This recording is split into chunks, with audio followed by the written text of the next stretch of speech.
امام محمد قاسم جو امام حسن مجتبی کے بیٹے، امام حسن مجتبی کے بیٹوں میں اور بھی ایک بیٹا ہے جن کا نام حضرت حسن مثنی ہے۔ یہ بہت چھوٹے تھے اور ان کا جو رشتہ تھا یہ میدان کربلا میں نہیں آئے تھے، ان کا رشتہ بعد میں بی بی فاطمہ صغرا کے ساتھ طے ہوا، اور اسی سے حسنی حسینی جو ہے وہ نجیب الطرفین اولاد جو بھی انہی میں میرے آقا سرکار غوث الاعظم دستگیر ہیں۔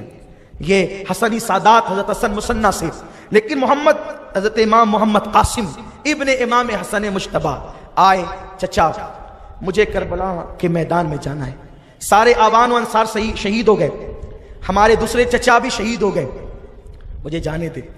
حضرت امام قاسم کا رشتہ حضرت بی بی سکینہ کے ساتھ طے ہوا تھا، بی بی سکینہ کے ساتھ۔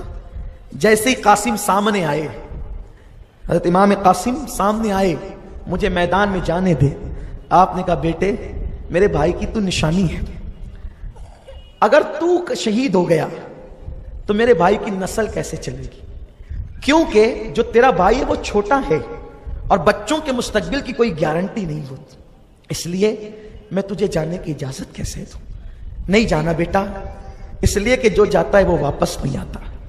مولا حسین کی زلفیں بکھری ہے، کپڑوں پہ خون کے دھبے ہیں، چہرے پر عجیب سے آثار ہیں، لاشیں اٹھا کر لاتے، 56 سال 5 مہینے 5 دن کی عمر ہے، لاشیں اٹھا کر کے لاتے، بھائیوں کا لاشا، دوستوں کا لاشا، احباب کا لاشا جمع کر رہے ہیں خیمے کے قریب۔ عجیب حال ہے، ایک ایکسیڈنٹ کی میت کوئی اٹھا کے لائے 3 دن اس کو نیند نہیں آتی۔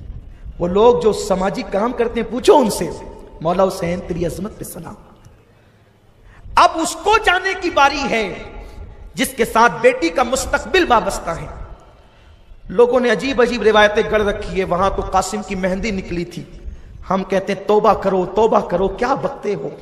ارے آج کے اس ترقی یافتہ دور میں بھی مہندی بغیر پانی کے کلائی نہیں جاتی، بغیر پانی ڈالے مہندی نہیں بنتی، تو آخر وہ مہندی کتنی اہم تھی کہ حسین اصغر کو پانی نہیں پلا رہے تھے، اسے مہندی بنا رہے تھے؟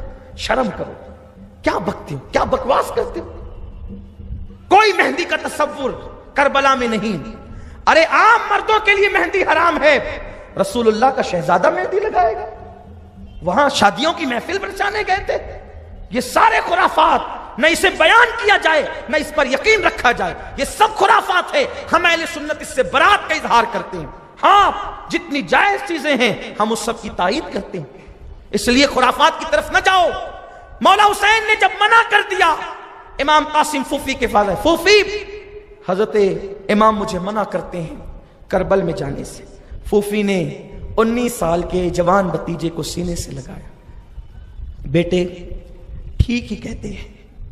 جب پھوپھی نے کہا کہ ٹھیک ہی کہتے ہیں تو امام حسن مجتبی جب زہر آپ کو دیا گیا تھا، ہم ان کی شہادت کے دن یہ باتیں بیان کریں گے، ابھی وہ موقع نہیں، اتنا سن لے کے امام حسن کو جب زہر دیا گیا ہیرے کو پیس کر، یہ یزید پلید نہیں دلوایا تھا زہر، تو ان کے کلیجے کے ٹکڑے ٹکڑے ہو کر کے نکلے تھے، اتنی دردناک شہادت تھی۔ اس وقت اس شہادت کے موقع پر بھی مولا حسین ایک خط لکھ رہے تھے اور کہتے تھے بیٹے قاسم ایک وقت آئے گا، اتنی مصیبت تجھ پہ آئے گی کہ اس کے بعد وہ مصیبت نہیں آئے گی، یہ میرا خط اس دن کھول کے پڑھنا۔ امام قاسم نے سوچا کہ آج کے بعد اب اتنی مصیبت ہم پہ کب آئے گی، سب تو لٹ رہا ہے، فاطمہ کا چمن ویران ہو رہا ہے، وہ لاشیں پڑی، وہ علی کے لال شہید ہو گئے، وہ پورا کے پورا فاطمی چمن آج خزاں کا منہ دیکھنے والا ہے، آج کے بعد اب اس مصیبت کب آئے گی؟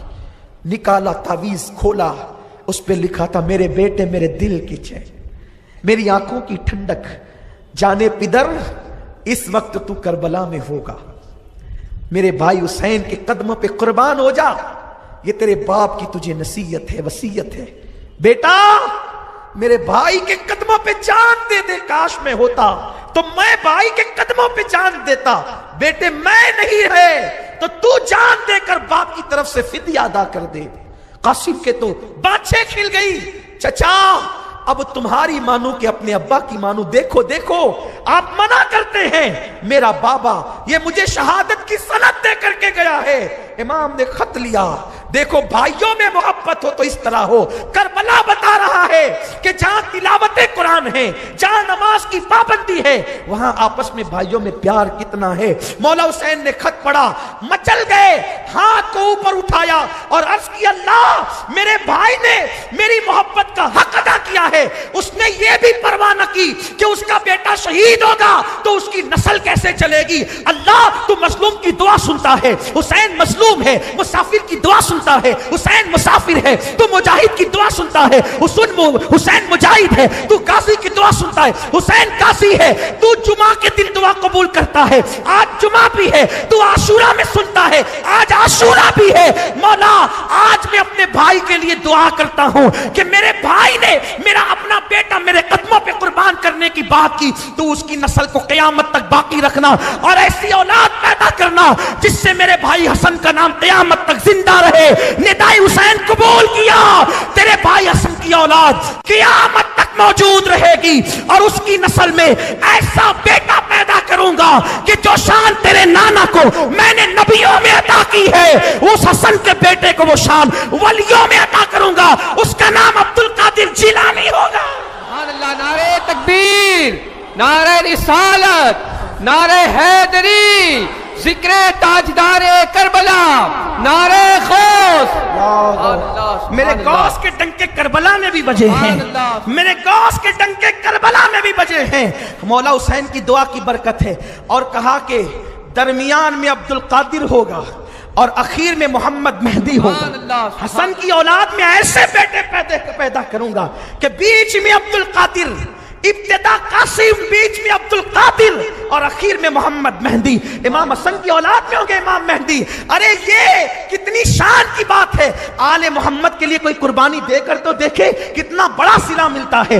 امام حسن کو مولا نے, حالانکہ وہ بھی آل محمد ہے, لیکن آل محمد ہو کر بھی آل محمد پہ قربانی دی. اللہ نے کیسی شان بلند کی. اس کے بعد حضرت قاسم کو سینے لگایا. جب تیرے بابا نے کہا بیٹے تو اب میں روک نہیں سکتا, جا. حضرت قاسم اتنے خوبصورت تھے. اب یہ بات مجھے ہر جگہ کہنے کی ضرورت تو نہیں پڑے گی کہ خوبصورت تیری نسل پاک میں ہے, بچہ نور کا, تو ہے عین نور, تیرا سب گھرانہ نور.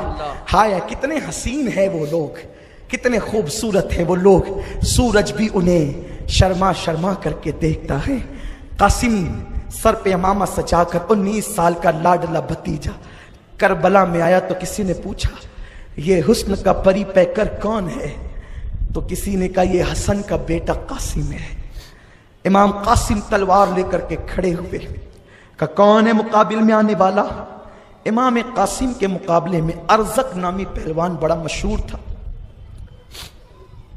دمشق یعنی شام کے علاقے میں اس کی بڑے چرچے تھے, بہت چرچے تھے اس کے. عراق و شام میں اس کی ایک عجیب دھاپ تھی. اس کو کہا شمر نے جا لڑ اس سے. اس نے کہا یہ بچہ ہے, میری توہین ہے. تو اس نے پہلے اپنے ایک بیٹے کو بھیجا. امام نے اس کے 2 ٹکڑے ایک بار میں کیے. یہ آپ جو ہے نا کسی ناول کا قصہ نہیں ہے, یہ تاریخ ہے. اس لیے کہ حیدر کرار کے لال لڑ رہے ہیں. سبحان اللہ. محمد مصطفیٰ کے پھول, محمد مصطفیٰ کے باغ کے سب پھول ایسے ہیں وہ بن پانی کے تر رہتے ہیں, مرجھایا نہیں کرتے. اگر پانی بند نہ کیا ہوتا ظالموں نے تو ایک قاسم کافی تھا اس 22,000 کے لشکر کے لیے. لیکن ان نامردوں نے اور نامرادوں نے پانی بند کر کے بتایا کہ ان کے ساتھ اسی طرح لڑا جا سکتا ہے. اور وہ لڑنے نہیں آئے تھے 72. اگر وہ لڑنے آتے تو بھی الٹ دیتے, زمین کی تہ الٹ دیتے. لیکن انہیں تو لڑنا نہیں تھا, انہوں نے تو نانا کا وعدہ وفا کرنا تھا, انہوں نے تو دین کی حفاظت کرنا تھا, انہوں نے تو دین کو تحفظ دینا تھا. مولا قاسم لڑتے لڑتے تھکے تو ارزق نامی پہلوان بھی مست ہاتھی کی طرح جھومتے ہوئے آیا اور اس نے بھی جو ہے امام سے لڑائی کی. مولا قاسم نے اس کے بھی ٹکڑے کیے.